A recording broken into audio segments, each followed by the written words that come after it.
I can respect the fact that the question is slightly off topic of this particular debate, but I think that the member raises a good point. You know, if we have not learned from this pandemic that we need to strengthen the resources around hiring, recruiting, and bringing more frontline workers on board, then I don't think that we have truly learned the lesson from this pandemic. So if the NDP is set to make proposals in this regard, I certainly am one that would be interested in hearing what they are. Statements by members. The Honourable Member for Saanich, Gulf Islands. Merci, Monsieur le Président. Il y a 30...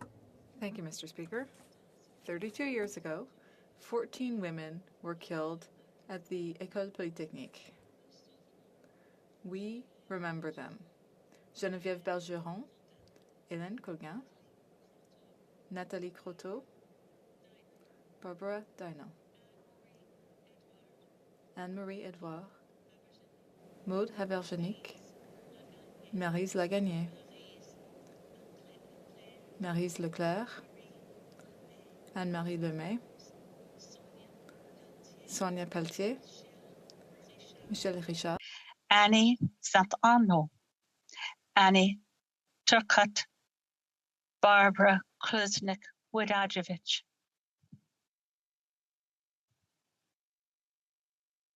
End misogyny, end patriarchy, stop violence against women.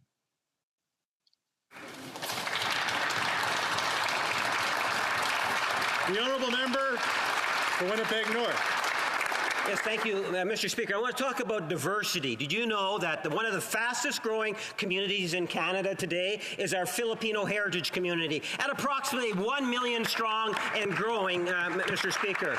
Winnipeg was where I would suggest is the heart of the Filipino community. That's, after all, where we got our very first Jollibee here in Canada. Well, Mr. Speaker, I have more good news. When we think of diversity and we think of businesses, Winnipeg, not the first, this time Edmonton beat us on the first angle, but Mr. Speaker, we now have Potato Corner, another successful franchise that comes from the Philippines, Mr. Speaker. I think it speaks volumes in terms of one of the things that gives Canada its greatest value is our diversity. So let's give a hand for Canada's diverse community, the Filipino heritage community here in Canada.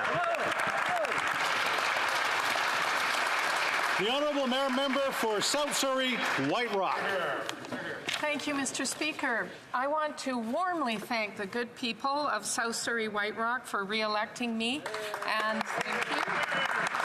And give an enthusiastic shout out to the friendship of many volunteers and my campaign manager that made it all possible. Public service is both a solemn duty and a great honor, and today I remember the wonderful Benno Friesen. He represented my community for a record 5 terms as MP from 1974 to 1993 and passed away in September at age 92. He remained very sharp when it came to politics, history, literature, and theology. An eloquent English literature professor and founder of Trinity Western University, he was highly respected in this place.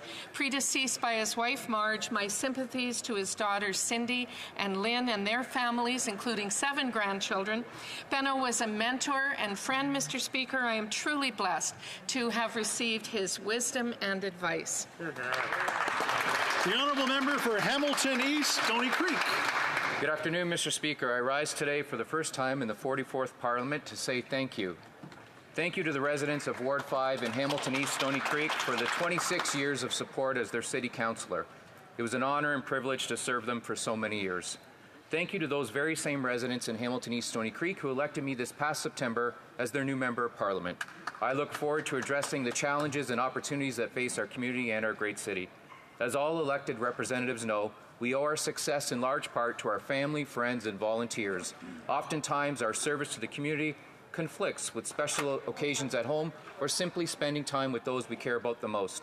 To my wife, Mary, and our children, Chase and Reese, thank you for the unconditional love and support and the sacrifices we made as a family to support my time in public office. To my parents, Shirley and Bob, and my sister, Candace, and her family, thank you for being there every step of the way. I couldn't have done it without you. To my friends, volunteers, and supporters in the community, many of them, Mr. Speaker, like part of an extended family, it continues to be an honor and a privilege to serve you. L'honorable député. The Honourable Member for Avignon-Lamitis-Matane-Matapédia. Mr. Speaker, 32 years ago to the day, a man obsessed by his hatred of feminists opened fire on the Polytechnique campus in Montreal, killing 14 women and injuring several others. This sad anniversary for the past 32 years has been an opportunity for us to denounce violence against women and also gun violence more generally. We denounced it last year, Mr. Speaker, and the year before that, and the year before that. I don't think there are any words to express the level of exasperation that survivors have been living with for 30 years. The more time passes, the more things stay the same. Sometimes it feels like we're going backwards. In the name of those who died, those who have been killed in the streets in the last few months and weeks in Montreal, we need to do more in terms of gun control. But we're going to need the government's help. The federal government must not wait for another gun death to take action. On behalf of the Bloc Québécois, I call on the government to do more to curb gun violence. We owe it to the victims. We owe it to them. Thank you, Mr. Speaker.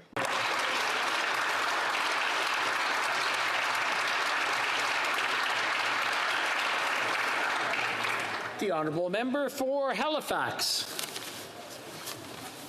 Mr. Speaker, today marks the 104th anniversary of the Halifax explosion.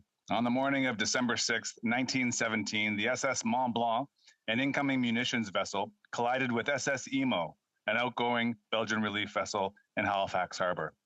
100-foot flames erupted from the ships as the volatile cargo violently exploded, the largest human-caused explosion until the atomic bomb. 2,000 people were killed, 9,000 people were injured, and every structure in an 800-meter radius was flattened. The hearts of Haligonians were shattered too, as they mourned the loss of their loved ones and their neighbors. The explosion also damaged the tower clock and bell of Halifax City Hall, but this year that bell was repaired and triumphantly returned to service, where it can now be heard at Grand Parade, a testament to the enduring efforts to rebuild our city. Mr. Speaker, it was community and love of place that helped us build back better following the explosion, and a century later, we haven't forgotten. Thank you. The Honourable Member for Bruce Grey, Owen Sound. Mr. Speaker, it was 100 years ago today, the first woman, Agnes MacPhail, was elected here to the House of Commons. Born in Grey County, Agnes was first elected to represent the riding of Grey Southeast and later represented the riding of Grey Bruce. She worked hard to represent farmers and rural interests here in Ottawa. She knew what mattered to rural communities and was instrumental in the establishment of old age pensions and the reform of our Canadian prison system.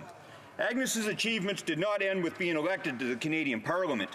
She was the first woman to represent Canada at the League of Nations and was one of the first of two to be elected to the Ontario Legislature in 1943.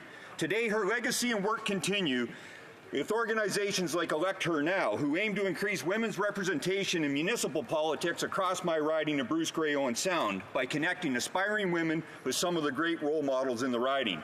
I hope all members will join me today in recognizing the historic and inspiring contribution Agnes made to Canada and here to the House of Commons. Yeah.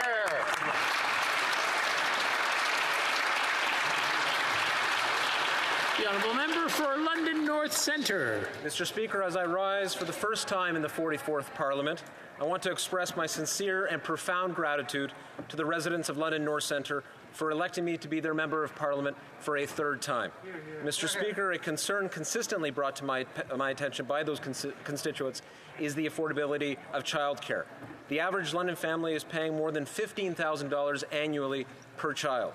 This hits close to home as my wife Katie and I welcomed our first child at the end of September, a healthy baby girl named Ava. Hear, hear. We are currently planning for what's next, and though we are in a privileged position, many parents are struggling with how to pay the child care bill. Mr. Speaker, it's time for $10 a day child care in London, in Ontario, and across Canada. That's right. I therefore implore the Ontario government to get a deal done with the federal government now. It's time to join other provinces and territories who have signed on to make childcare affordable for all. Doing so is vital for equality of opportunity, gender equality, and economic competitiveness. Thank you very much.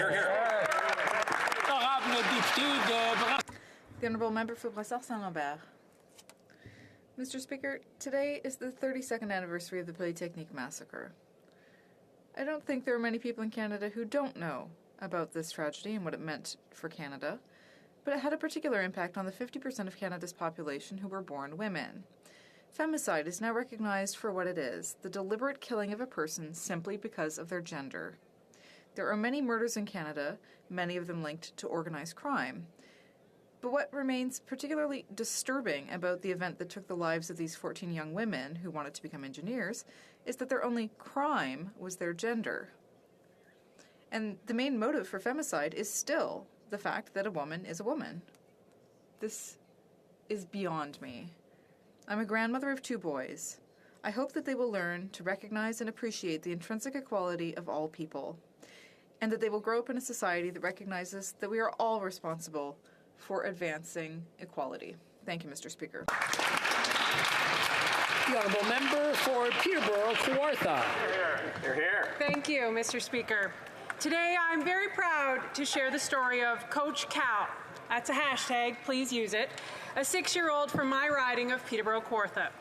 Cal was selected after auditioning for the Next Gen program. He was granted a single-game contract with our OHL team, the Peterborough Petes, to give the pregame pep talk. Oh. Well, his pep talk went viral and has been trending across North American media. It has over 3 million views on NHL's TikTok. Wow. Now, I can't deliver the speech as well as Cal, but I want to share some of my favorite words from his passionate speech. Everyone in this room has a dream, but those dreams don't just come to you. You have to earn it. This is a team, and each one of us brings something to the team. Cal, your words are a powerful reminder of what we should be focusing on and off the ice.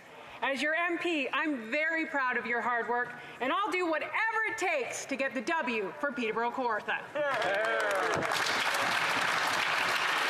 The honourable member for Cambridge. Thank you, Mr. Speaker. It's a pleasure to rise to speak to the recent accomplishments by the Canadian nuclear industry. Ontario Power Generation has announced that Darlington will construct a small modular reactor in partnership with GE Hitachi Nuclear Energy. This is a significant step in the development of SMRs, delivers jobs, and helps us meet the climate crisis. In addition, the Canadian Nuclear Association recently signed 2 MOUs with Romania and the French Nuclear Energy Society to promote the growth of civil nuclear energy. These are decades-long relationships that will continue to grow as Canada works to address climate change with its international partners. These announcements demonstrate the leadership of OPG, CNA, and the nuclear industry's creation of jobs and economic, environmental, and technological benefits for all Canadians.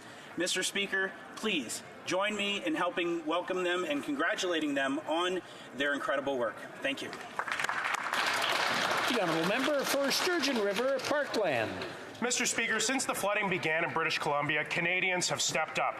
The heroic efforts of first responders, members of the Canadian Forces, and just regular people have helped save lives and protect property.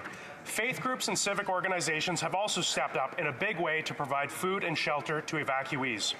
As we work to rebuild the Fraser Valley, Canadians want to know what is going to be done to ensure something like this never happens again. They want to know why critical infrastructure that could have prevented this disaster wasn't built. And they want to know that the government will have their back and act proactively to mitigate these disasters in the future. Whenever trouble arises, Canadians never fail to live up to our reputation.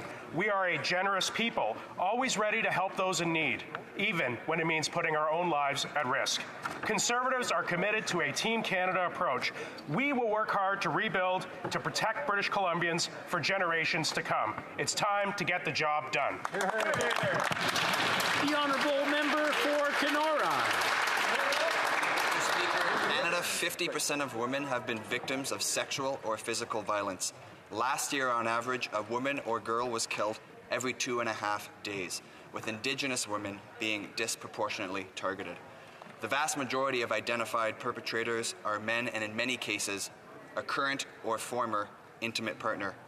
Mr. Speaker, as we mourn the loss, we must direct our efforts into preventing future tragedies. We must ensure abusers face real consequences, while providing vulnerable women and girls with access to safe housing and other support services. In our personal lives, we must stand against domestic violence, abuse, and coercion. We must hold ourselves and our friends accountable, listen to the survivors in our lives, and offer support to women looking to leave abusive partners. Mr. Speaker, we all have a role to play in ending violence against women. Thank you.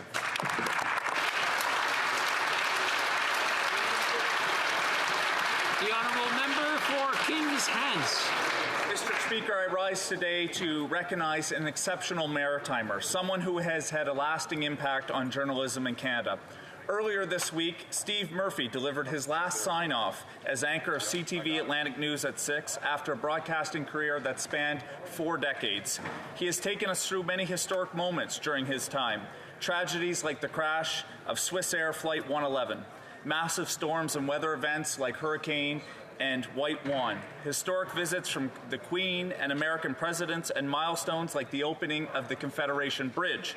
Steve has also reported on many elections. His interviews were known for being tough but fair, and indeed he has held many prime ministers and many MPs in this House.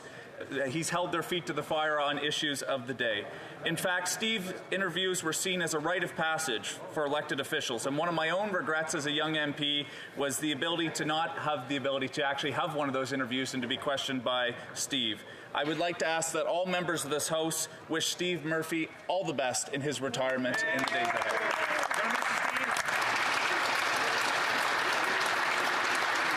L'honorable député. The honourable member for Rosemont-la-Petite-Patrie. Geneviève Bergeron, Hélène Colgan. Barbara Daigneault, Anne-Marie Edouard, Maude Aviernick, Barbara Klusnis Vidajevic, Maryse Laganière, Maryse Leclerc, Anne-Marie Lemay, Sonia Pelletier, Michel Richard, Annie Saint-Arnaud, Annie Turcotte. 14 young women with a promising future whose lives were lost because they were women. 32 years ago, they were shot by a man who hated women, particularly those who stood up for themselves. That was 32 years ago, but have we really made a lot of steps as a society since then? In Quebec this year alone, there have already been 18 femicides, 18 women killed by a violent partner. We need to do more. We need to continue to educate people, make resources available, and limit access to guns in our communities. We owe this to our sisters, our friends, our daughters, and to these 14 young women who lost their lives far too young.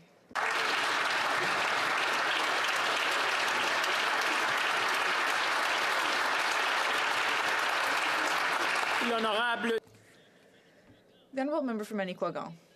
Mr. Speaker, on December 4th, Quebec lost one of its most important literary figures, François Hébert, who co-founded the publishing house Les Herbes Rouges in 1968.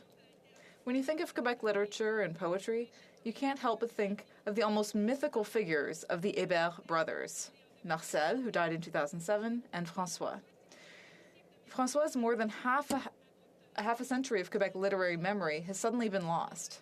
And although he had delegated some of his duties, he continued to stay on as editor right up until this Saturday. Les Herbes Rouges is a magazine, a publishing house. It published over 600 works, not only poetry, but novels, essays, and plays. It was a place of groundbreaking literary work, a place of questioning and renewal, a place of possibility. It was a big family. François, my editor, my mentor, my friend, on behalf of the Bloc Québécois, thank you. The honourable member for Elgin, Middlesex, London. Thank you very much, Mr. Speaker. On this day, 32 years ago, 14 women were murdered at École Polytechnique in Montreal. 14 bright young women whose lives were senselessly cut short. These women were explicitly targeted because of their sex. They were murdered for no reason other than the fact that they were women. The blatant sexism that motivated the attack continues to haunt Canadians and the women who still face unacceptable high volumes of violence. Today, on the National Day of Remembrance and Action on Violence Against Women, Canadians must unite against sexism, remember the victims of the dark day in 1989, and resolve to do better. We need to work together to create a Canada that is free from violence against women. We owe it to the victims, and it's time we make it a reality. Thank you.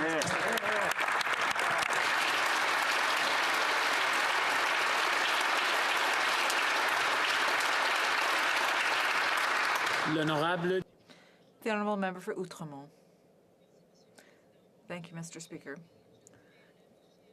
As I am every year, I'm spending this December 6th in my riding at a vigil mourning with my community. It's been 32 years to the day since 14 women, 14 students from the Polytechnique lost their lives. I want to pay tribute to these 14 brilliant young women who had their whole lives in front of them. And I'd also like to pay tribute to survivors like Nathalie Provost, who was shot that night and who has continued to work with the organization Police se souvient to have better gun control in Canada. Very solemn day, I commit in this House of Commons to the survivors of Polytechnique, to the families of Myriam and Thomas, and all those who have been impacted by gun violence, to continue to fight for stronger gun control measures. Whether it is a mandatory buyback for assault weapons or a national ban on handguns, the mandate that my community sent me to Ottawa with will guide my every step. Le 6 décembre 1900. December 6th, 1989 was the date when 14 exceptional young women were brutally shot. Let's never forget.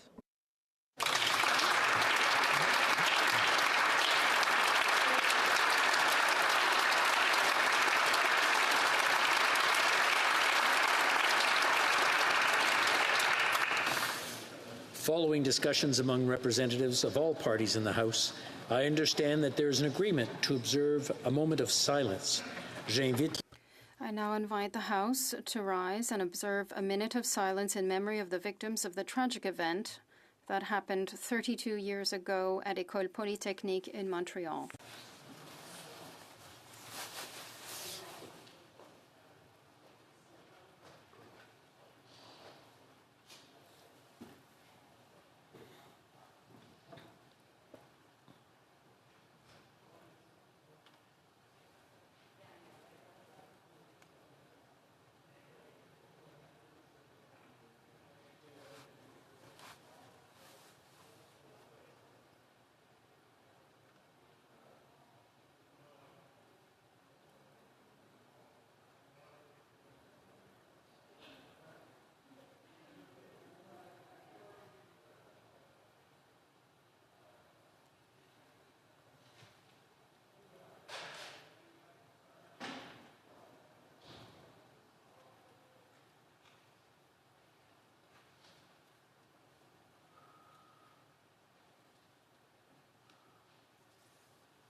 Oral questions, question orale.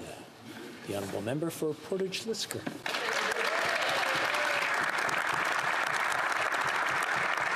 Mr. Speaker, women being victims of violence simply because they are women should be decreasing, but the evidence shows it's just going up. Since the beginning of the pandemic, the incident of domestic violence has drastically increased. Many women have been victims of violence and abuse. Many have suffered at the hands of an intimate partner. Violence against women in all of its forms tears families apart, and the impact goes beyond the victim, hurting children and our society. Today, as we mark the 32nd anniversary of the École Polytechnique massacre, one of the most horrific examples of gender-based violence, can the Deputy Prime Minister please update this House on what the government is doing to combat violence against women? The Honourable Deputy Prime Minister. Well, let me thank the Deputy Leader of the Conservative Party for that very important question. And let me just say that while we disagree about many things in this House, I hope that on this very somber anniversary, we can all agree that violence against women is simply unacceptable, et que c'est très important. And that it's very important today to remember the 14 young women at the Polytechnique in Montreal who were killed simply because they were women. Made unprecedented investments in fighting violence against women, and we've just had a moment of silence in this House, but I wonder if people think it would be appropriate, and if you, Mr. Speaker, think it would be appropriate for all the women MPs to rise for one moment now to remember them.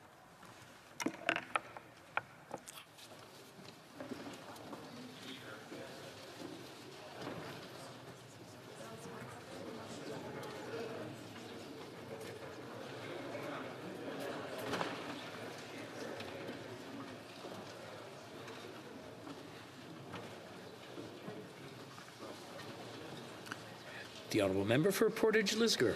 Thank you very much, and I thank the Deputy Prime Minister for that answer. Mr. Speaker, inflation is out of control, and with Christmas just around the corner, Canadians are really feeling it.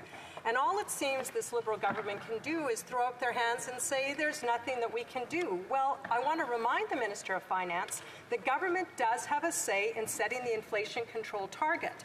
So will the Liberals do just the bare minimum to address inflation and stick to the 2% target for the Bank of Canada? And if they won't do that, why not? Honourable Deputy Prime Minister. Mr. Speaker, the renewal of the mandate of the Bank of Canada, which happens every 5 years, is indeed a serious and important moment for our economy. The Bank of Canada has undertaken an extensive process to consider this decision, and there have been very good discussions between the government and the bank. We look forward to announcing our agreement with the bank on the mandate in due course. Member for Portage-Lisgar. Well, we hope due course is soon, because even the governor of the Bank of Canada said, and I quote, "Canadians can be confident we can control inflation." It seems it's only the finance minister who either doesn't understand that part of her job or doesn't care. There are things this government can do to get inflation under control. So, Mr. Speaker, we've been asking this question for a week now. We're going to keep asking it. What is the government going to do to stop out-of-control prices that are affecting Canadians right across the country? Hear, hear. Honourable Deputy Prime Minister. Mr. Speaker, our government has every confidence in the Bank of Canada, and we respect its independence. We also happen to know on this side of the House the difference between fiscal and monetary policy, and we would never cast aspersions on the Bank of Canada like those we have heard from the Conservatives, describing it, for example, as an ATM. The honourable member for Richmond Arthabaska. Mr. Speaker, since 2015, the government has borrowed and spent blindly while repeating to us that they can do nothing to control inflation. In reality, because of the Liberal mismanagement, we are seeing an astronomical rise in the price of food, gas, and housing. The cost of living is now a concern for a vast majority of Quebecers and Canadians, with the exception of our Prime Minister. When will he table a concrete plan to tackle inflation, which has hit all Canadian families hard? The Honourable Deputy Prime Minister. Mr. Speaker, we understand full well that affordability is a major issue for Canadian families. We also understand, like Stephen Pelosi, the former governor of the Bank of Canada, appointed by Stephen Harper, that inflation is a global phenomenon. Here are a few figures. In October, inflation in Canada was 4.7%. In the U.S., 6.2%. In Germany, they've just announced 6% inflation, Mr. Speaker. The honourable member for Richmond Arthabaska. Mr. Speaker, here is the reality of the figures. Just in Quebec, inflation is 5.1%. Prices have exploded. Gas has gone up 35%, housing 4%. And according to the latest figures, Canadian families will have to spend more than $695 more for groceries for next year, 2022, as the holidays approach. Food banks are seeing an explosion in requests for help. So I would repeat my question to the Prime Minister. When will he table a concrete plan to tackle the high cost of living affecting families, seniors, and the most vulnerable members of our society? The Honourable Deputy Prime Minister. Mr. Speaker, the Conservatives continue to spread fear irresponsibly and try to criticize the Canadian economy. But Canadians are smart and they know the facts. And the fact is that our GDP in the third trimester was 5.4%, which went beyond the forecast and the performance of the U.S., Japan, the U.K., and Australia. And we have now recovered 106% of jobs lost during the COVID-19 recession.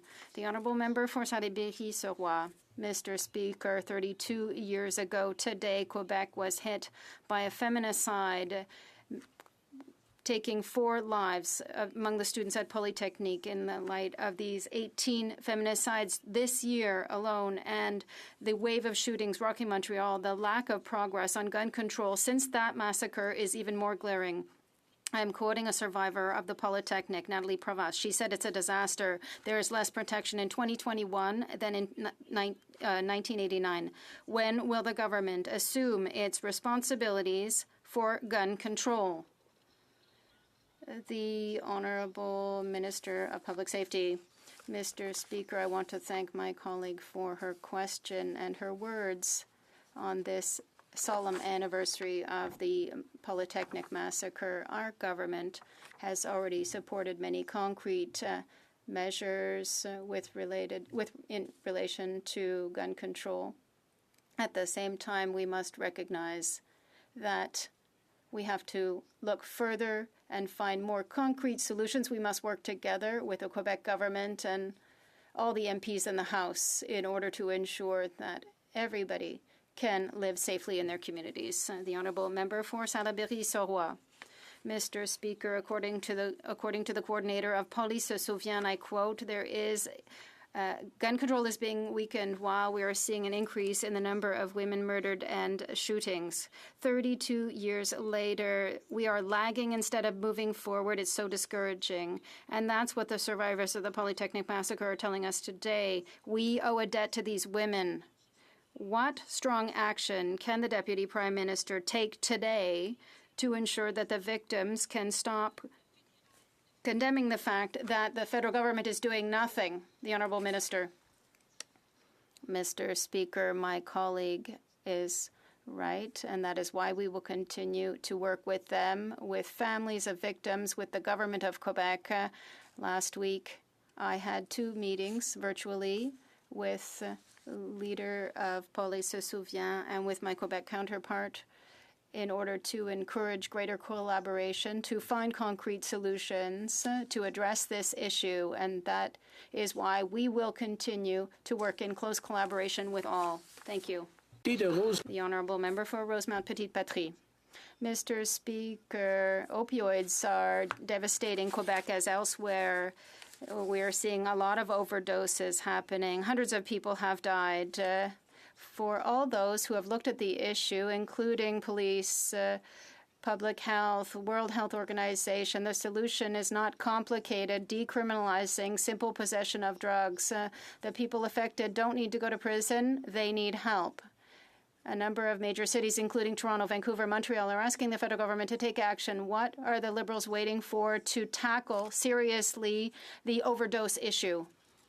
The Honourable Minister of Health. Thank you, Mr. Speaker. I'm obviously very pleased and grateful to be able to respond to this question. My colleague knows full well, because we have spoken about this on a number of occasions, that we need to work on several levels to reduce harm, safe supply when it comes to drugs, work with the community to ensure that the services are available for those most in need. My colleague, the minister, the first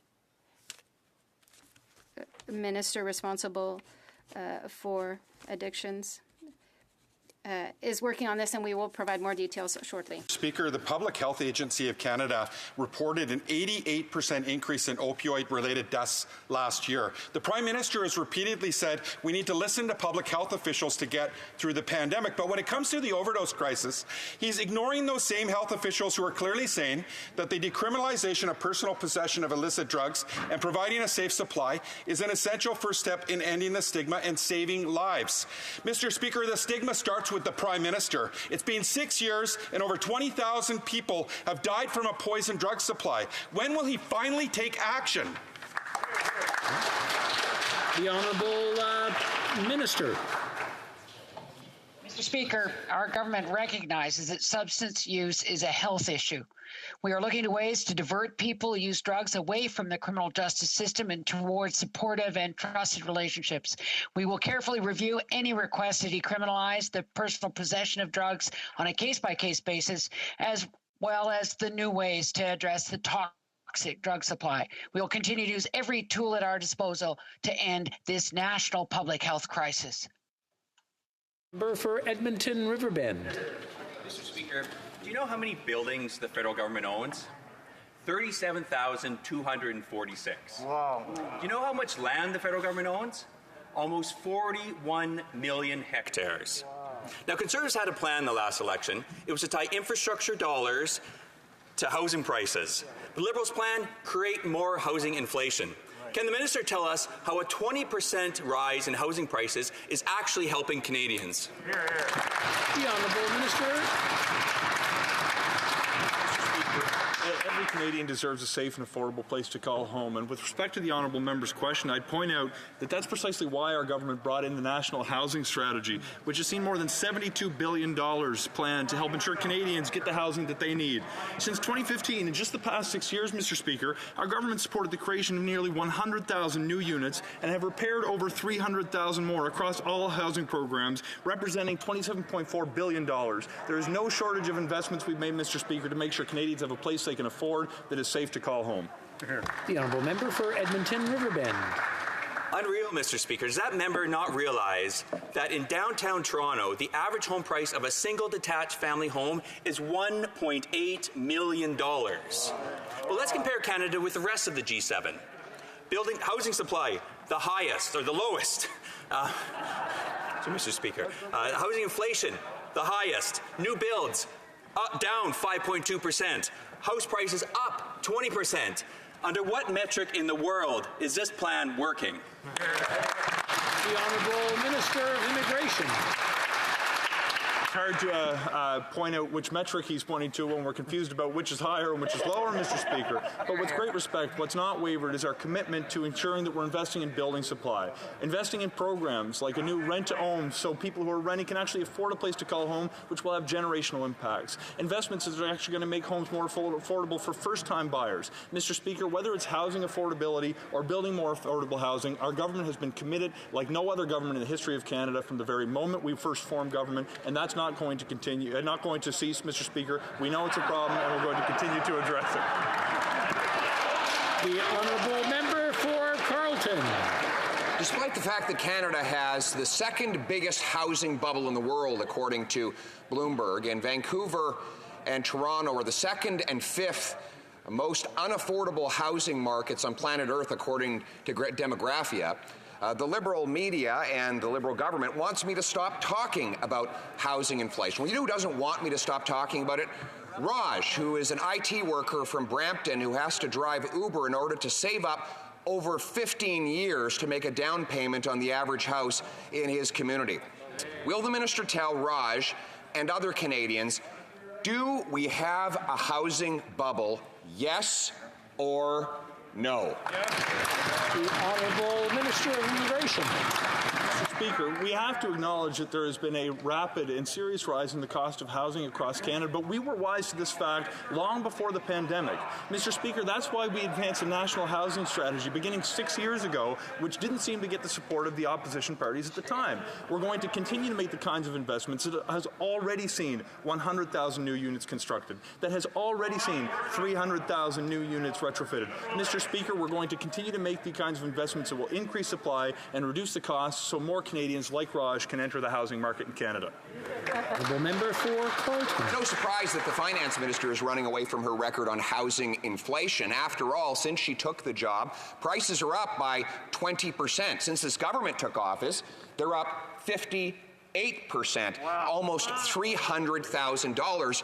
They really started to rise when the government started to flood financial and mortgage markets with $400 billion of easy money that have raised not only house prices, but land prices. So with the second biggest housing bubble in the world, will the finance minister finally recognize Canada has a housing bubble? Yes or no?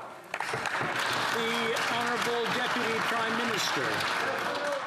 Mr. Speaker, once upon a time, the Conservatives liked to cast themselves as the party of sound economic management.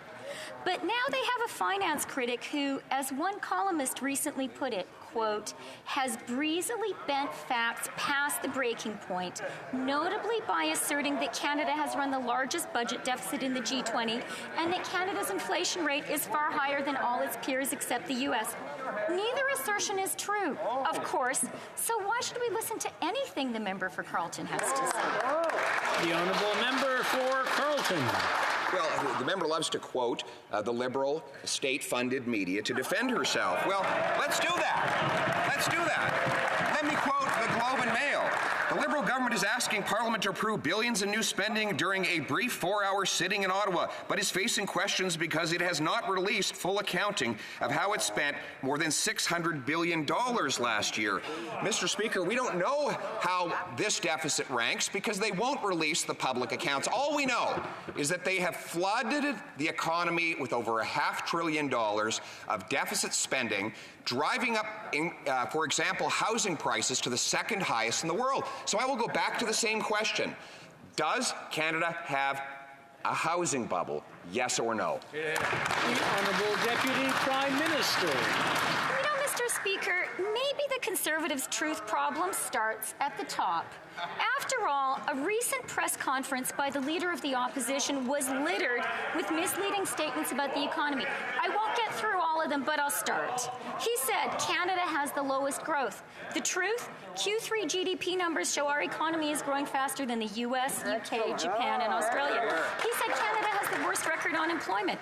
The truth? We have recovered over 106% of jobs lost since the pandemic, compared to just 83% in the US. I could go on, Mr. Speaker, but I've run out of time. The honourable member for Carleton.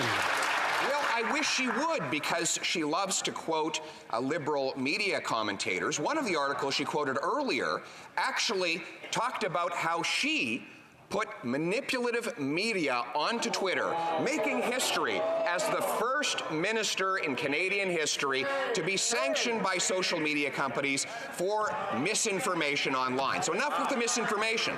The question concerned the price of housing. Mr. Speaker, we have the second largest housing bubble in the world, according to Bloomberg. Will the minister recognize, yes or no, that there is a housing bubble in Canada? The Deputy Prime Minister. Speaker, it turns out it's not just the member for Carleton or the Leader of the Opposition who has a truth problem. Last week, the member for Kootenay, Columbia, claimed that we are experiencing hyperinflation. But, Mr. Speaker, hyperinflation happens when inflation hits 50% a month. Mr. Speaker, the member for Lambton Kent Middlesex claimed we are experiencing stagnation. But, Mr. Speaker, in the third quarter, our economy grew by 5.4% a month. Yet again, the Conservatives are showing Canadians they just can't be taken seriously on the economy. The honourable member for Avignon. Matisse Matan Matepédia. Mr. Speaker, the press published some troubling testimony this morning, anonymous statements by ordinary citizens, including a mother who were looking to get a gun to defend themselves. I quote the mother, "Weapons have become so common in my neighborhood that I wonder why I shouldn't learn how to use it and have this protection myself at home. Even mothers of families think that the solution and the way to protect their kids is to buy a gun." Does the minister understand how important it is to take action against gun trafficking? The Honourable Minister of Public Safety. Mr. Speaker, I want to thank my colleague for her question, particularly on this solemn anniversary. We must double our efforts to address this issue, and that is why our government has already taken concrete action, for example, putting in place a ban on assault-style weapons, controlling the borders, working in close collaboration with the Quebec government in order to create safe spaces for all. That is the commitment being made by this government. We will continue to do so. The honourable member for Avignon, Matisse Matan Matepédia. Mr. Speaker, it's a pivotal moment when people think that the solution to violence is to buy a gun themselves. There is a line being crossed. It's a failure that we're seeing from this federal government. The minister is consulting, discussing, waiting. And in the meantime, we're seeing the American-style gun culture coming here. and our society is sliding into what the worst of what our neighbors have.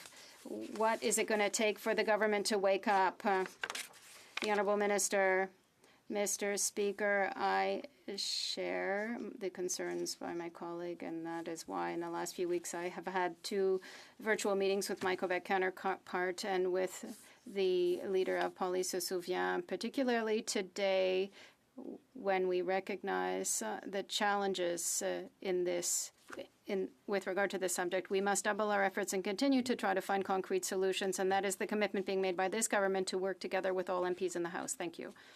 The Honourable Member for Avignon, Métis, Matane, Matapédia. Mr. Speaker, it is urgent to take action, but many assault-style weapons are banned. But those who have them can keep them. It is urgent to take action, but the mandatory buy-back is not one of the government's priorities.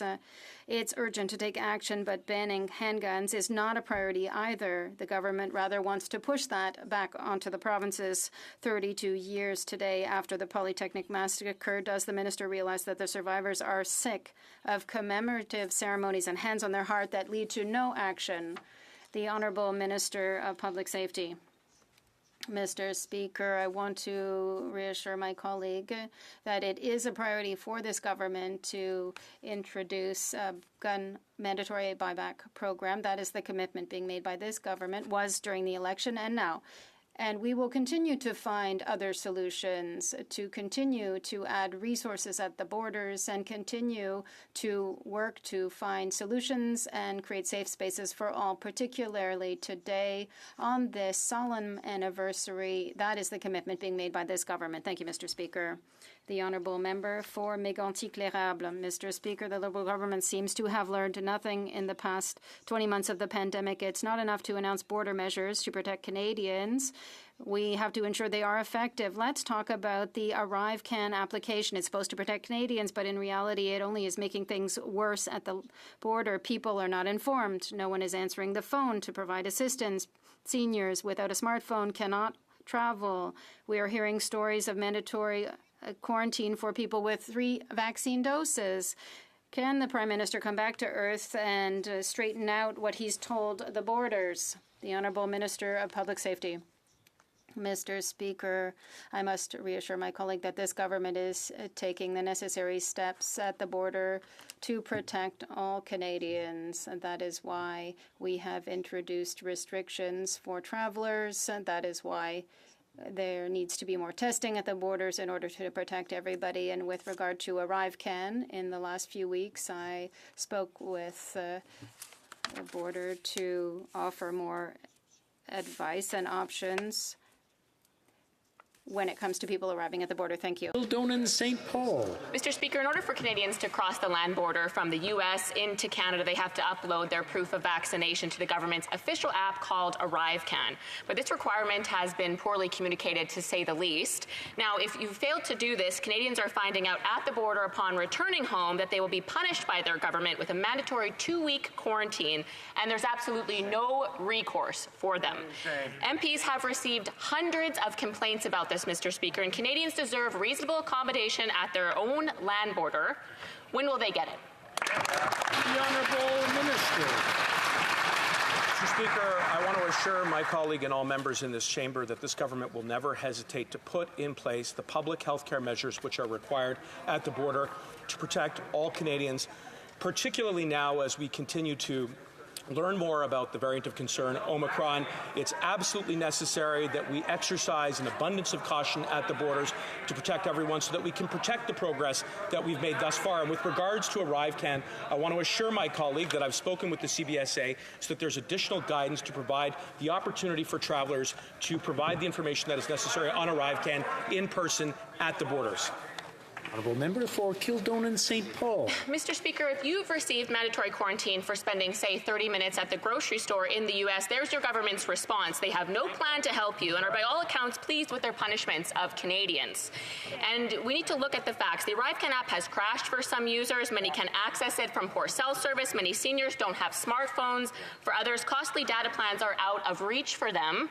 And keep in mind, all of these people are double vaccinated Canadians, and yet there's no recourse for them, and their they're forced into quarantine because of poor communication from this government. Something needs to be done about this, and something needs to be done about it now. Exactly. And again, Canadians deserve reasonable accommodation. When will the Liberals start treating Canadians with respect, Mr. Speaker? The Honourable Minister. Mr. Speaker, I can assure you the best way to treat Canadians with respect is to protect them and to ensure that we are introducing the public health care measures that are necessary at the border in the wake of the variant of concern, Omicron. Perhaps my colleague would just simply discard evidence and science. On this side of the House, we use that as the North Star to ensure that we are protecting the health and safety of Canadians. We've done that throughout the pandemic, and we will continue to do so going forward.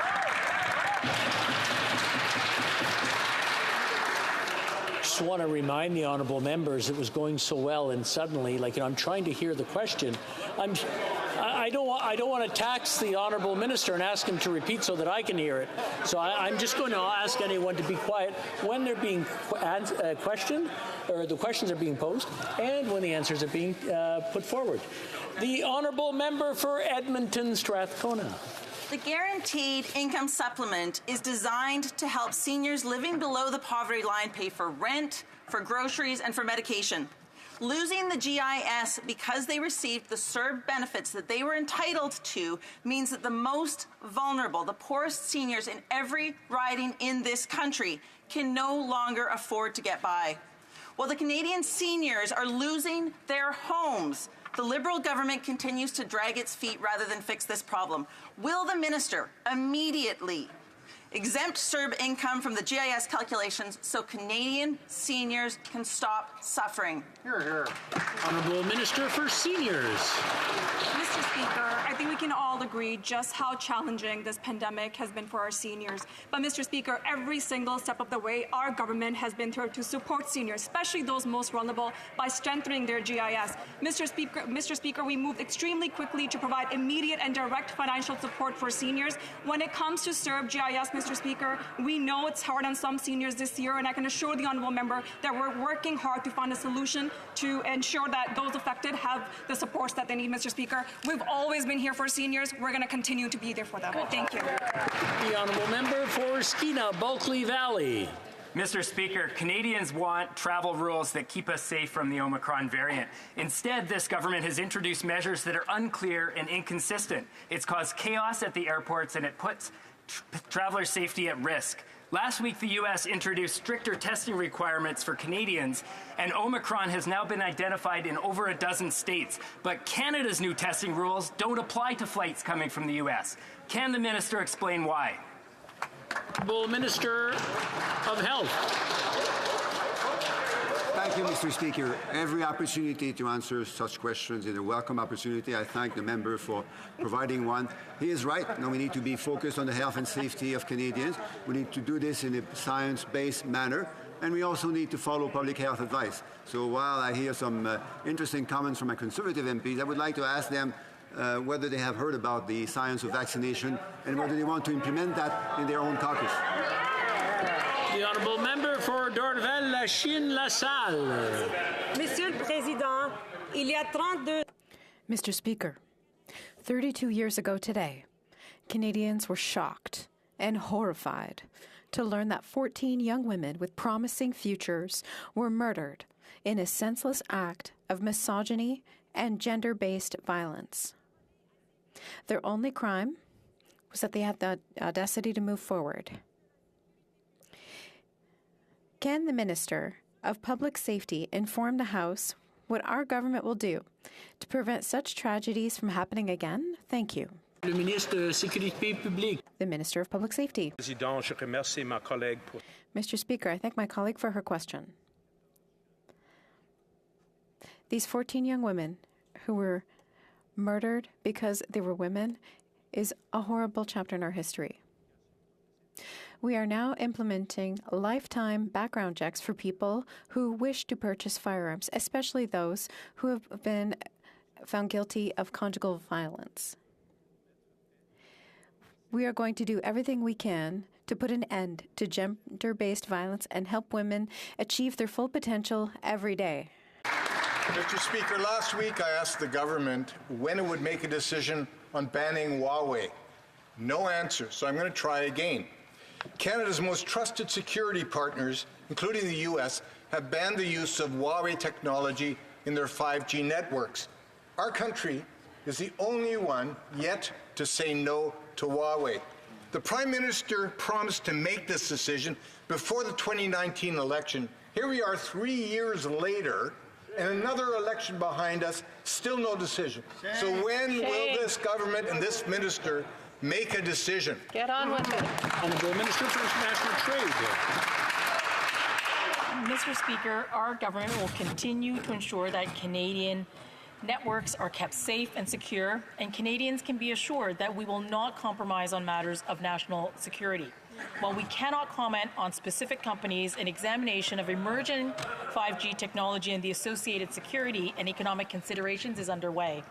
We've been clear that this analysis will take into account important domestic and international considerations and will make the best decision for Canadians. The member for Abbotsford. Mr. Speaker, failing to act is compromising national security. Right. Last month, the minister met with President Biden's technology advisor to collaborate and talk about national security. There was a lot of talk, but no action by this minister.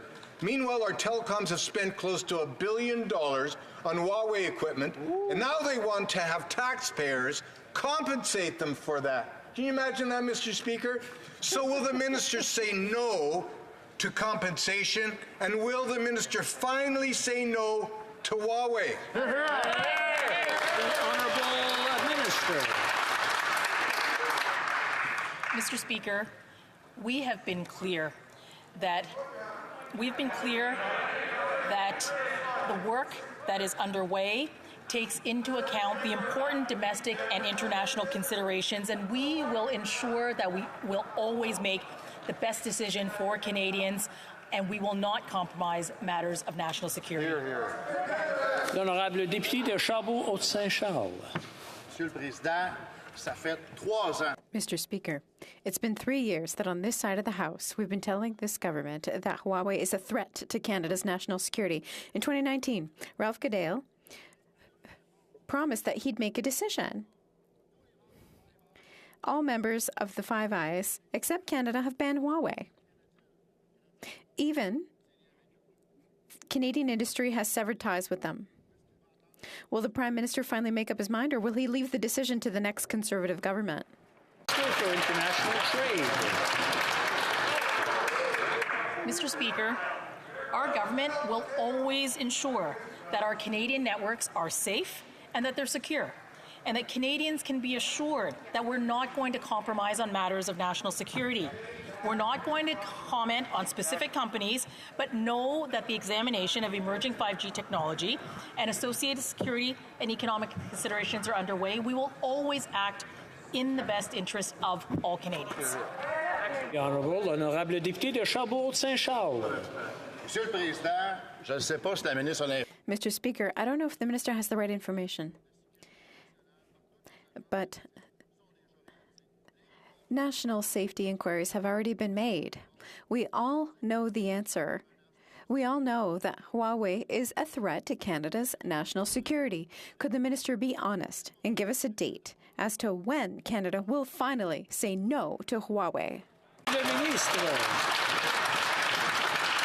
Monsieur le Président, notre gouvernement Mr. Speaker, our government will continue to guarantee the safety of Canadian networks. Canadians can trust that we will not compromise on national security issues.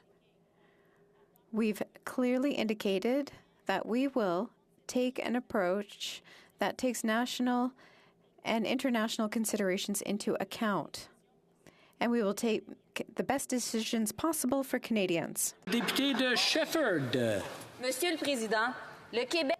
Mr. Speaker, Quebec has announced that it will impose the use of tracking bracelets to keep perpetrators of domestic violence away from their victims. That's great news. But the federal government must follow suit. This device was recommended by the coroner in the wake of the horrific murder of Marie-Laine Lévesque in 2020. But if Ottawa chooses not to implement the tractor, Ms. Lévesque's murderer would not have had to wear it anyway because his parole was under federal jurisdiction. Will Ottawa follow Quebec's lead and impose the tracking bracelet on violent men? The Honourable Minister of Public Safety. Mr. Speaker, I wish to reassure my colleague that this issue, the issue of implementing the use of an electronic bracelet, is one of the things I just discussed with my counterpart in Quebec. Those discussions are already started.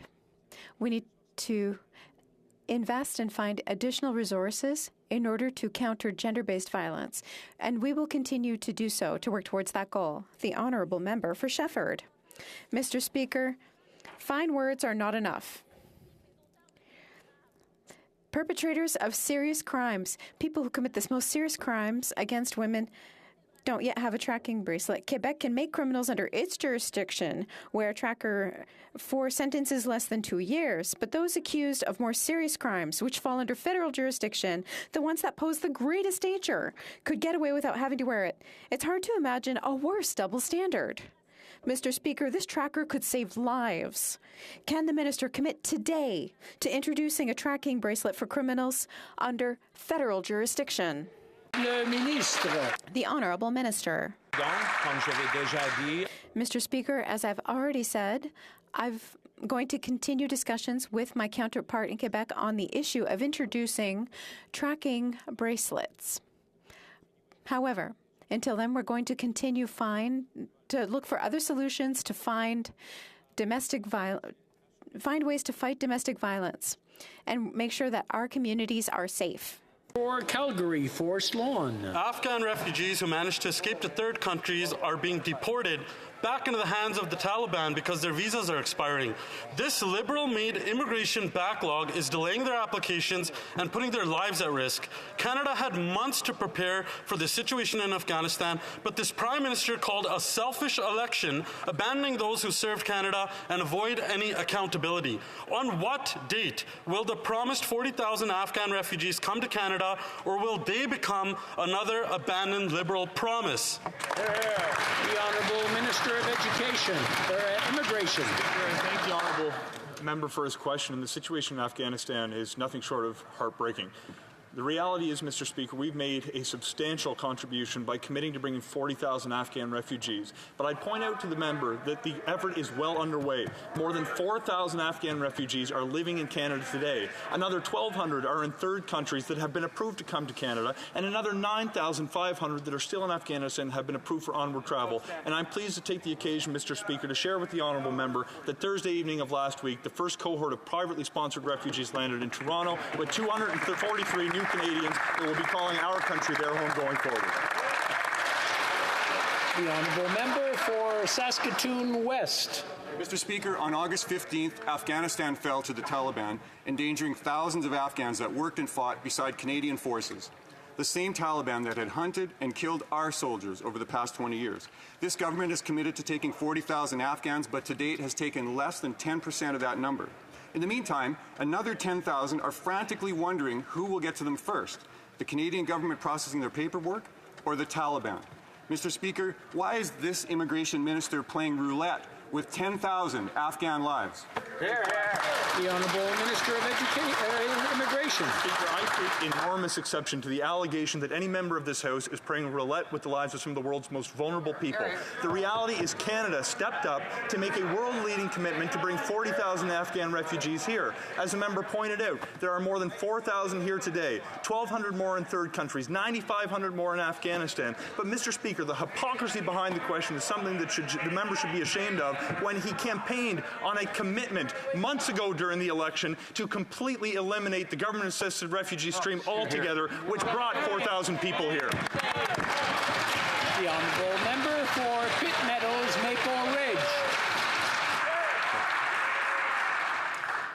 Mr. Speaker, an Afghan refugee in my riding has been struggling for years to get her husband to Canada. The Taliban have now frozen their funds. My staff have been communicating with another hopeful refugee. On August 16th, when the Prime Minister called an unnecessary election, her little girl was tragically trampled to death in the chaos at the Kabul airport, where our government was utterly unprepared. What can these desperate people who have endured such terrible suffering when they can finally clear liberal bureaucratic backlogs and get safe passage to Canada? Honourable Minister of Immigration. Mr. Speaker, with great respect, the attempt to politicize the question of the resettlement of 40,000 Afghan refugees is entirely inappropriate. The reality is, every morning when I wake up and every night when I go to bed, I'm sorry, could I ask the Honourable Member for Immigration to maybe start from the top? I've got somebody yelling in my ear and I can't hear a thing. as I was saying, Mr. Speaker, and I hope the honourable members opposite will take the occasion to allow all members to speak when it is their turn. Mr. Speaker, the reality is the opposition is making questions about the timing of an election when we're dealing with the worst humanitarian crisis that could be happening in the world today. We have made one of the most substantial commitments to resettle 40,000 Afghan refugees in our country. More than 4,000 are here today. And the election that he referred to, he personally campaigned on a commitment to eliminate the government-assisted refugee stream. Mr. Speaker, with respect, during extraordinary challenging circumstances last year, Canada resettled more than one-third of the global total of refugees settled anywhere on the planet. This is a good story. Our commitment will not waver. L'honorable député de Saint-Laurent. Monsieur le Président, la violence par... Mr. Speaker, crimes linked to firearms is becoming more and more of a problem in my community. We have to reduce access to firearms to improve public safety. As a government, we owe it to Canadians to take action and prevent all ways in which firearms are illegally diverted, whether it be theft, straw purchasing, or cross-border smuggling. We've heard about the need for investment and government cooperation to stem the flow. Can the Minister of Public Safety inform this House of the measures being taken to protect Quebecers from illegally smuggled firearms? The Minister for Public Safety. Mr. Speaker, I want to thank my colleague for Saint-Laurent for her question, and I stand with her against gender-based violence and misogyny that led to the tragedy at École Polytechnique. This will be forever embedded in the consciousness of Canadians, and I commit to removing access to weapons designed for war. Our government banned these weapons. Although we cannot change the past, we can certainly learn from it to prevent similar tragedies from happening again. Mr. Speaker, over the weekend, the former CEO of CMHC claimed that this government should tax Canadians' primary residences to cool the housing market. No.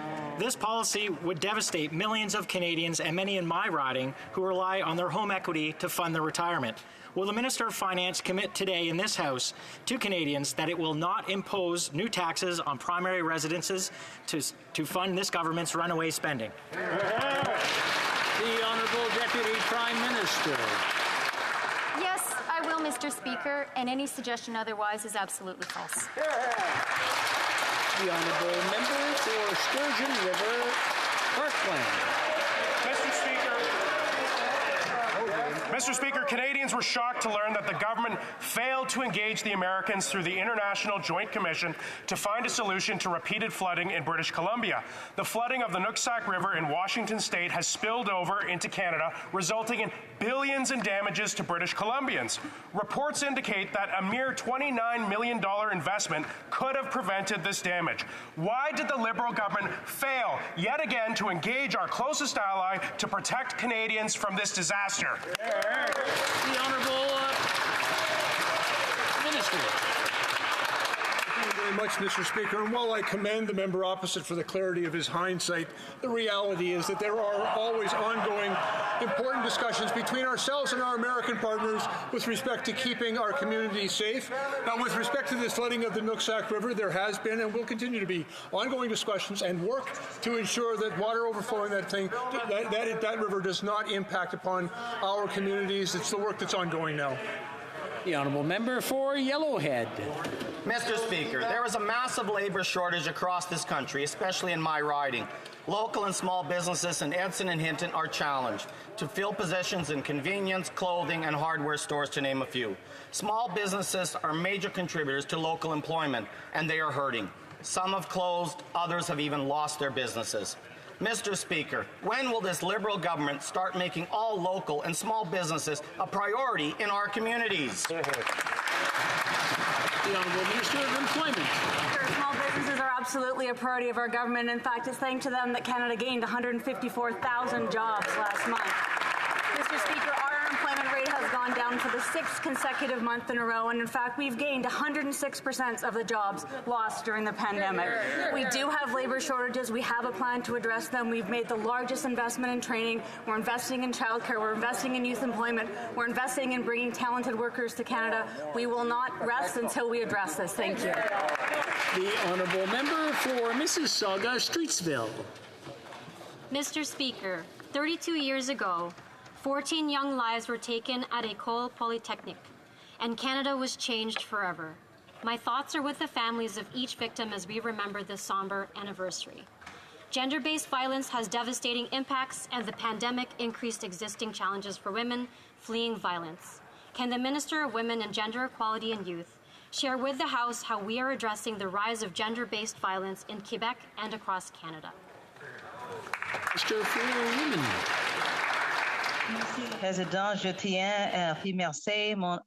Mr. Speaker, I want to thank my colleague for her hard work. World shut down from COVID-19, frontline workers did not stop. They rolled up their sleeves and they got to work. They were there. That's why our government moved quickly. We saw what was happening in real time to support more than 1,200 women's shelters and gender-based violence organizations, including sexual assault centers. Through Budget 2021, we're building on that work, Mr. Speaker, $3 billion in 5 years to advance those initiatives. Thank you, Mr. Speaker. The Honourable Member for Windsor West. The Liberal government has spent years reacting to automotive announcements like plant closures and job losses after the decisions were already made. And here we go again, with our government reacting to news that the U.S. incentive on electric vehicles will effectively penalize our local workers and Canadian products. While workers are left worrying about their futures, the Liberals are waiting to start a lengthy court case that will take years to resolve. It's well past the time to protect Canadian workers in our auto industry. If the U.S. implements discriminatory policies, will the Prime Minister remove American vehicles from continuing to receive the currently publicly funded Canadian Vehicle Incentive Program? Will the Minister or will the Prime Minister do that and stop the American incentives from Canadian taxpayers? Yes or no? Honourable Minister for International Trade. Mr. Speaker, I want to thank the Honourable Member for that question. And just a few days ago, I returned along with colleagues on all sides of this House to advocate in the U.S. on this particular issue, standing up for Canadian workers, standing up for Canadian businesses. This work continues. I want to thank all of my colleagues on all sides of the House for this advocacy. Over 50 meetings took place, and we are going to continue to do this really important work for our workers and for our business. The Honourable Member for Kitchener Centre. Mr. Speaker, last week we had another overdose alert in Waterloo Region. In just 3 days, frontline workers responded to 42 suspected overdoses. So far this year, we've lost 120 community members to a poisoned drug supply. Each one was a preventable death. Even the Canadian Association of Chiefs of Police have joined calls to decriminalize simple possession of illicit drugs. They've recommended removing mandatory criminal sanctions, replacing them with harm reduction and treatment services. When will the government move forward with decriminalization and save lives? The Honourable Minister. I thank the member for his question and congratulate him on his election to this House. Our government will do anything it takes to save lives and reduce the harms of the worsening toxic drug supply and opioid and overdose crisis. The Section 56 exemption from British Columbia as well as Vancouver and are reviewing them on an urgent basis. Our government knows that other jurisdictions are also looking at health-based approaches, and we're working with our partners to find innovative solutions. We know there's much more to do, including addressing issues like safe supply, and will remain engaged with the member and his community to advance these health-based approaches. I'm afraid that's all the time that we have for today. C'est tout le temps que nous avons pour aujourd'hui. I understand the Honourable Member for South Okanagan West Kootenay is rising. Yes, Mr. Speaker, there have been discussions among the parties, and if you seek it, I hope that you will find unanimous consent for the following motion. That given that entrepreneurs are the heart of the Canadian economy, creating jobs and supporting local economies, poor program design has resulted in startups who opened at the beginning of the pandemic being unable to access most federal COVID supports, forcing them to struggle through the pandemic on their own. Well, one moment, l'honorable député de la... The honourable member for La Prairie. Point of order. Je m'excuse, j'ai pas entendu. Pardon, I did not hear. Could the member repeat what he has just said? The honourable member for La Prairie. I did not hear. I did not hear what the honourable member for La Prairie said. Well, Mr. Speaker, we weren't hearing any interpretation, and we'd like to be able to follow what's happening. Oh, all right. It seems that we have a sound issue. I don't know whether the interpretation is currently working. It's working on the floor channel. Could the member speak again into his microphone? Mr. Speaker, I would like to signal that the interpretation was not working. We were not hearing what the colleague was saying in French. Oh, all right. I've understood. It was an issue with the sound system, not with interpretation. For South Okanagan, West Kootenay to start from the top with his request for unanimous consent, and then we'll go from there. Well, thank you, Mr. Speaker. There have been discussions among the parties, and if you seek it, I hope that you will find unanimous consent for the following motion. That given that entrepreneurs are the heart of Canada's economy, creating jobs and supporting local economies, B, that poor program design has resulted in startups who opened at the beginning of the pandemic being unable to access most federal COVID supports, forcing them to struggle through the pandemic on their own while facing competition from established businesses that had access to multiple supports. That the House call on the government to provide supports for these startup businesses who've been left out of the government help as the pandemic continues. Thank you. All those opposed to the honourable member moving the motion will please say nay. No, I'm afraid we don't have unanimous consent. Tabling of documents. Introduction of government bills. Déclaration de... Statements by ministers. The Honourable Minister for Women and Gender Equality and Youth. Thank you so much, Mr. Speaker. On this day, 32 years ago, an unspeakable tragedy shook Canada to its core. A gunman walked into a classroom at Polytechnique Montréal, separated the women from the men, then opened fire on the women. 14 women were murdered, 13 more wounded, and many communities shattered. Aujourd'hui, nous nous souvenons. Today, we remember Geneviève Bergeron, Hélène Colgan, Nathalie Croteau,